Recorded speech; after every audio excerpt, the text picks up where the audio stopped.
தன் மகனுக்கு ஒருத்தவர் பணத்தை கொடுக்குறாரு, இன்னொருத்தவர் படிப்பை கொடுக்குறாரு, அறிவை வளர்க்குறாரு. அதில் ரெண்டில் எது பெஸ்ட் ஆஃப் சாய்ஸ்ன்னு பார்ப்போமா? அவங்க கடந்து செல்லும்போது, அப்பா மகன் கடந்து செல்லும்போது ஒரு பள்ளத்தாக்கு வருது.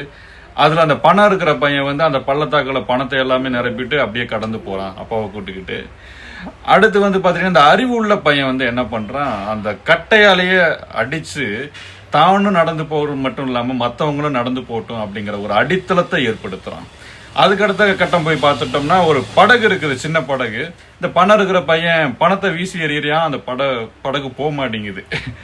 ஆனா இந்த அறிவுள்ள பையன் என்ன பண்றான், அந்த துடுப்பு எப்படி நம்ம பயன்படுத்துறோங்கிறத படிச்சு பார்த்துட்டு அந்த துடுப்புல போக ஆரம்பிச்சிட்டான். அதுக்கு அடுத்த கட்டத்துல பார்த்துட்டோம்னா அந்த பணம் எப்படி சம்பாதிக்கணும்னு கத்துக்கிட்ட பையன் ஒரு பெரிய போட்டோ வாங்கிட்டு முன்னேறி போயிட்டே இருக்கிறான். இந்த ரெண்டு அப்பாவோட வளர்ப்புல எது கரெக்டான சாய்ஸ் நீங்க நினைக்கிறீங்க?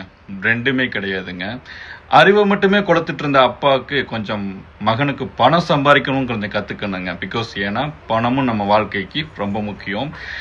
பணத்தை மட்டுமே சம்பாதிச்சுட்டு இருந்த அந்த பையனுக்கு எப்படி கொஞ்சம் தக்க வச்சுக்கணுங்கிறதையும் தெரியணும். பிகாஸ் ஏன்னா பணம் மட்டுமே வச்சிருந்தா அதை கையாளுறதுக்கு அந்த கொஞ்சம் அறிவும் இருக்கணும். பிகாஸ் ஏன்னா இல்லாட்டினா அந்த இருக்கிற பணமும் நம்மளை விட்டு போயிடும்.